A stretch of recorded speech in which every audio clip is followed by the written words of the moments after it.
নমস্কার, আমি অর্ণব আরও একটা নতুন পর্ব নিয়ে আপনাদের ভীষণ প্রিয় এই অনুষ্ঠানে হাজির হয়ে গেছি এবং আমার সঙ্গে যিনি রয়েছেন তার পরিচয় কি নতুন করে কিছু দেব? আমার মনে হয় আমার তো দেওয়ার দরকারই নেই, আপনারা আমার থেকে বরং আরও ভালো করে তার পরিচয় দিতে পারবেন। আমাদের সঙ্গে রয়েছেন শান্তনুদা। নমস্কার সবাইকে, কেমন আছো অর্ণব? আমি তো ভালোই আছি এবং ওই যে বললাম এর আগেই একটি পর্বে বলছিলাম যে যতই এই অনুষ্ঠানে যখনই আসি নতুন নতুন বিষয় জানতে পারি, সমৃদ্ধ হই এবং আমার মনে হয় দর্শকদের সামনে বিষয়গুলো তুলে ধরতে পারি, মানুষও উপকৃত হন। কিন্তু শান্তনুদা, আমরা আমাদের শেষ কয়েকটা পর্বে রাহু কেতু তাদের অবস্থান, তাদের গতিবিধি এসব সম্পর্কে জানছি, কিন্তু আমরা যারা খুব সাধারণ মানুষ, যারা হয়তো জ্যোতিষশাস্ত্র নিয়ে পড়াশুনো করিনি বা জ্যোতিষশাস্ত্র সম্পর্কে বিশেষ কিছু জানি না, আমরা কি করে রাহু কেতুর প্রকোপ যে আমাদের উপর পড়েছে বা আমরা রাহু কেতুর দশার উপর দিয়ে যাচ্ছি, এটা বুঝবো কিভাবে? আজকে আমরা প্রথমেই তাহলে জানি যে রাহুর ইম্প্যাক্ট কিভাবে আমরা বুঝতে পারবো। এটা খুব ইজি।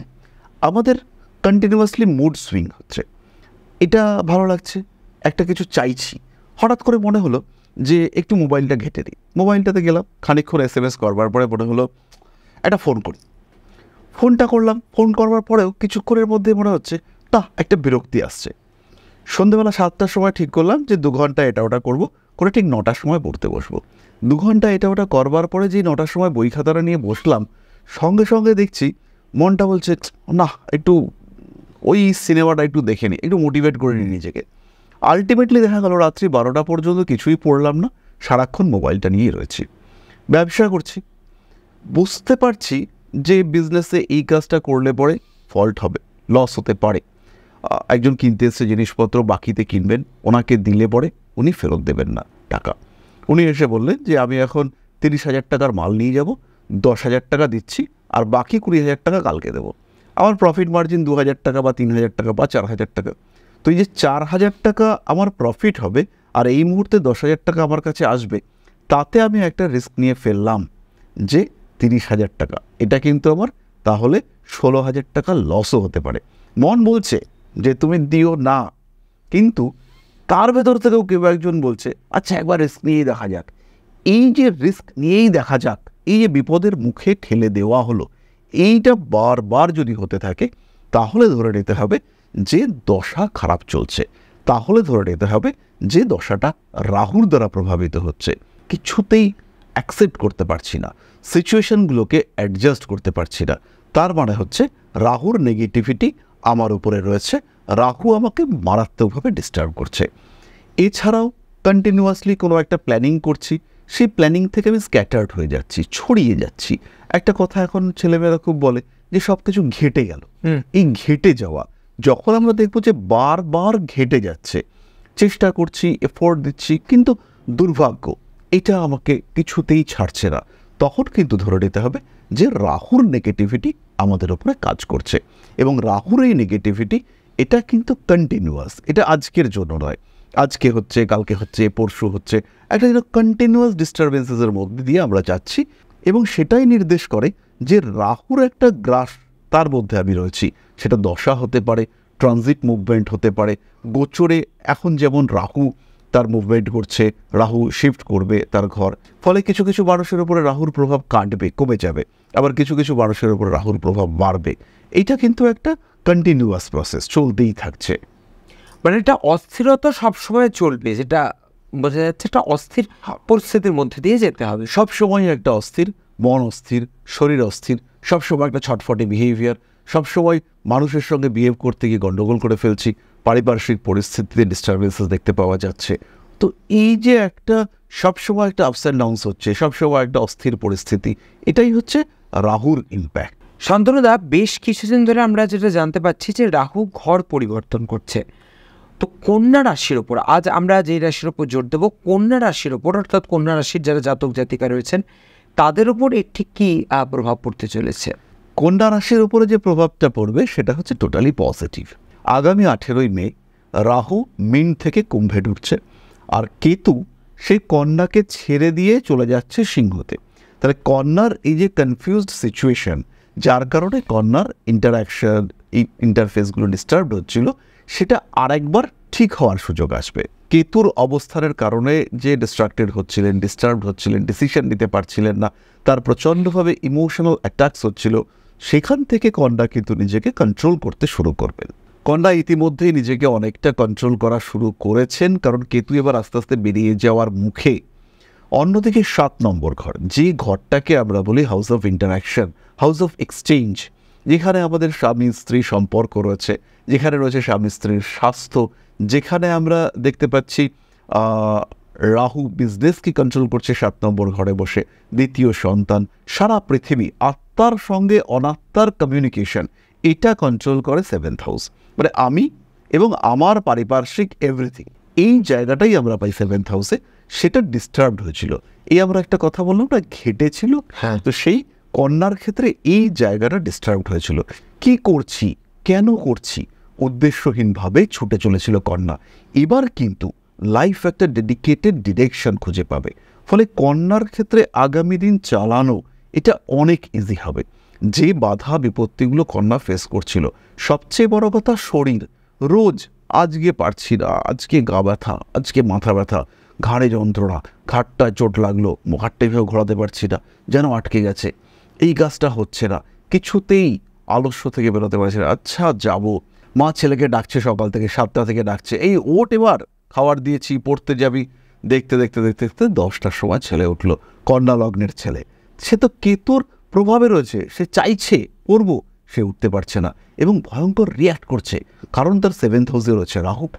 এই টোটাল সিচুয়েশন থেকে একদম অ্যাব্রাপ্ট চেঞ্জ দেখতে পাবেন কন্যা। এবং এই সময় রাহু 7th থেকে 6th চলে আসছে, এর ফলে চাকুরি পাওয়ার প্রবণতা বাড়বে।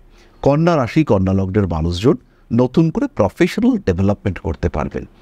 এক্সট্রা ম্যারিটাল অ্যাফেয়ার্স বা রিলেশনশিপ যেগুলো তার ফ্যামিলিকে ড্যামেজ করে রেখেছিল, সেটা অনেকটাই ঠিকঠাক হয়ে যাবে। একটা স্টেবল রিলেশনশিপ ক্রিয়েট করতে পারবেন কন্যা রাশি, কন্যা লগ্নের মানুষজন। নতুন করে ব্যবসার পার্টনার সিলেকশন, এই সমস্ত জায়গাগুলো কিন্তু একদম স্ট্রিমলাইনড হতে চলেছে। এই জায়গাগুলোতে যে কোনো রকম প্রবলেম যেগুলো এতদিন ধরে ছিল, সেটা ঠিকঠাক হবে। পার্টনার সিলেকশন, ফান্ড কালেকশন, কার থেকে মালপত্র নেব, সাপ্লায়ার সিলেকশন, এই জায়গাগুলোর যা কিছু সমস্যা, সেগুলোর কিন্তু একটা সলিড রিকভারি এটা কন্যা পেতে চলেছেন। ফলে রাহু কেতু সঞ্চারের ফলে প্রত্যেকটি রাশি নিয়ে আমরা পরপর আলোচনা করছি, যারা ম্যাক্সিমাম বেনিফিটেড হতে চলেছেন তাদের মধ্যে অন্যতম হচ্ছে কন্যা রাশি। সুতরাং কন্যা রাশি, কন্যা লগ্নের মানুষজন, তাদের কিন্তু এবার প্রিপেয়ার্ড হতে হচ্ছে যে আগামী ভালো দিন আসছে, ভালো দিনটাকে অ্যাকসেপ্ট করবার জন্য নিজেকে ভালো রাখতে হবে, ভালো থাকতে হবে, সঠিক পরিকল্পনা নিতে হবে যে এই কাজটা হতে চলেছে, আমি কি করব। এবার দু একটা ছোট নেগেটিভিটি আছে। 6th হাউস হচ্ছে হাউস অফ ডিজিজ, রোগ। তাহলে ষষ্ঠভাবে যখন রাহু ঢুকছে, তখন রোগ ব্যাধি, শত্রুতা, এগুলো কিছুটা বাড়তে দেখতে পাওয়া যাবে। এর জন্য নিজেকে প্রিপেয়ার্ড রাখতে হবে কন্যাকে, যে প্রবলেম আসুক সেই প্রবলেমকে যেন আমি ট্যাকল করতে পারি। শত্রুতা করছে কিন্তু আমাকে যেন ডিস্টার্ব করতে না পারে, এই বিষয়টা খেয়াল রাখতে হবে। এবং যখন কন্যা এটা খেয়াল রাখতে পারবেন, তখন তার জীবনযাত্রা একদম স্মুথ, একদম সাধারণ হয়ে যাবে। নিশ্চিন্তে তিনি মুভ করতে পারবেন, ঝামেলা অশান্তি বহির্ভূত জীবন তিনি যাপন করতে পারবেন। একদম।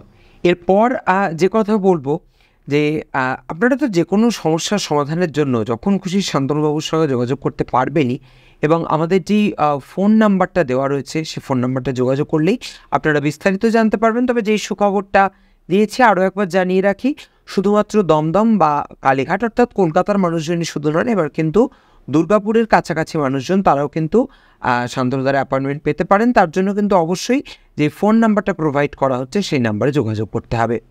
এর পাশাপাশি প্রত্যেক পর্বে আমরা যে বিষয়টা আপনাদের আরও একবার করে জানিয়ে দিই, তার কারণ আপনাদের সেই ব্যাপারে কোয়ারি থাকে, আপনারা বারবার সেই বিষয়টা সম্পর্কে আমাদের কাছ থেকে জানতে চান। অর্থাৎ আপনারা অনেকেই জ্যোতিষশাস্ত্র সম্পর্কে জানতে চান, এই নিয়ে পড়াশুনো করতে চান, এইটাকে পেশা হিসেবে, জ্যোতিষশাস্ত্রকে পেশা হিসেবে নিতে চান। তো যদি সেটা করতে চান তাহলে কি করতে পারবেন, সেটাও কিন্তু আমি শান্তনুদার থেকে শুনে নেব। অর্ণব, এই ক্ষেত্রে একটা কথা বলবো যে অ্যাস্ট্রোলজি এডুকেশনের ডিজিটালাইজেশন, এটা কিন্তু আমরা 2018 সাল থেকে শুরু করেছি। করোনা পিরিয়ড আসার আগে থেকে আমরা এই অ্যাস্ট্রো এডুকেশনটাকে ডিজিটাল ওয়েতে নিয়ে যেতে পেরেছিলাম। তো সেই সময় থেকেই আমরা অনলাইনে ক্লাস করাই, সেই সময় থেকেই আমরা স্টাডি মেটেরিয়াল, ভিডিও কোর্স এগুলো চালু করে চলেছি। এবং যে কোনো মানুষ যারা জ্যোতিষশাস্ত্রে সামান্য আগ্রহ পোষণ করছেন তারা এই শাস্ত্র শিখতে পারেন। এটা পেশা হিসেবে অত্যন্ত গুরুত্বপূর্ণ একটা পেশা হতে চলেছে। হিউজ মার্কেট রয়েছে অ্যাস্ট্রোলজি ফিল্ডের, এবং তার সঙ্গে সঙ্গে যেটা সবচেয়ে বড় জায়গা রয়েছে একটা মানুষকে দিশা দেখানোর। জাস্ট গতকাল রাত্রে এক ভদ্রমহিলা আমার সঙ্গে কমিউনিকেট করেছিলেন, ওনার চাকরিটা হঠাৎ করে চলে গেল। ওনার রাহুর অন্তর্দশা, সেটা হচ্ছে গিয়ে আর 25 দিন পরে শেষ হবে। এবার ওনার মেন্টালিটি এমন যে উনি ভাবছেন যে আর বেঁচে থেকে কি হবে, চাকরিটাই চলে গেল এইভাবে, আমি কিভাবে বাঁচবো। ওনাকে আমি যখন বোঝালাম যে আর 25-26 দিন পরে আপনার এই দশা কেটে যাচ্ছে, এবার কিন্তু আপনার জীবনটা অন্য রকম হবে। এই চাকরিটা গিয়েছে, এর মানে আপনি আরেকটা চাকরি খুঁজবেন, আপনি আরেকটা চাকরি পাবেন, এবং তার ফলে আগের চাকরিটার থেকে অনেকটাই বেটার চাকরি হবে। আমার কথায় উনি আশ্বস্ত হলেন, এবং ওনার যে এনার্জি লেভেল কথা শুরু করার সময় আর কথা শেষ করার সময় এটা টোটালি ডিফারেন্ট। তো জ্যোতিষ শিক্ষায় শিক্ষিত হয়ে এই দায়িত্বটা নেওয়া যেতে পারে। অ্যাটলিস্ট কিছু মানুষকে বুস্ট করা যেতে পারে, কিছু মানুষকে মোটিভেট করা যেতে পারে যে আগামী দিনটা ভালো আসছে, এবং তার সঙ্গে সঙ্গে বিভিন্ন ঘটনা, বিভিন্ন ডিসিশন নেওয়া সেগুলো অনেক ইজি হতে পারে। হতেই পারে একজন মানুষ একটা দোকান খুলছেন, দোকানের নামটা সিলেক্ট করতে হবে, তো নিউমারোলজিক্যাল ভ্যালু, সেই ভ্যালুগুলো পারফেক্ট হচ্ছে কিনা, নামটা ঠিক রাখছে কিনা, এটা যদি আমি নিজেই নিজেরটা বুঝতে পারি, আজকের দিনটা আমার কেমন যাবে। আমি একটা বেড়াতে যাওয়ার প্ল্যান করেছি, যখন আমি বেড়াতে যাচ্ছি তখন শনির দশা, মঙ্গলের অন্তর্দশা, রাহুর প্রত্যন্তর দশা, বেড়াতে যাওয়ার কথা ভাবতেই আমি পারছি না। যে টাইমটাতে আমি টিকিট কাটছি, গণ্ডগোল আমার ক্ষেত্রে হবে, তো আমি কেন জোর করে গণ্ডগোলের মধ্যে প্রবেশ করব? আমি নিজেকে সিকিউরড প্লেস বাড়ির মধ্যে রেখে দেবো। প্রবলেম হতেই পারে, বেশি অথবা কম, কিন্তু যদি নিজের কুণ্ডলিটাকে জাজ করতে পারি, নিজের হাতটা যদি দেখতে পারি, মঙ্গলের ক্ষেত্রে একটা তিল উঠেছে, কেন এই তিলটা, কি করতে পারে এই তিলটা, এটা যদি নিজে বুঝতে পারি, সেই ক্ষেত্রে কিন্তু জীবনে ডিসিশন নেওয়া, জীবনে টিকে থাকা, পরিকল্পনা করা, এটা অনেক ইজি হতে পারে। তার সঙ্গে প্রফেশন তো রয়েছেই। তাই প্রত্যেকটা মানুষ যারা এই ভিডিওগুলি দেখেন, যাদের এই সাবজেক্টের প্রতি আগ্রহ আছে, তারা এই কোর্সটা করতে পারেন। আর সবচেয়ে বড় বিষয় হচ্ছে প্রচুর মিসকনসেপশন আছে।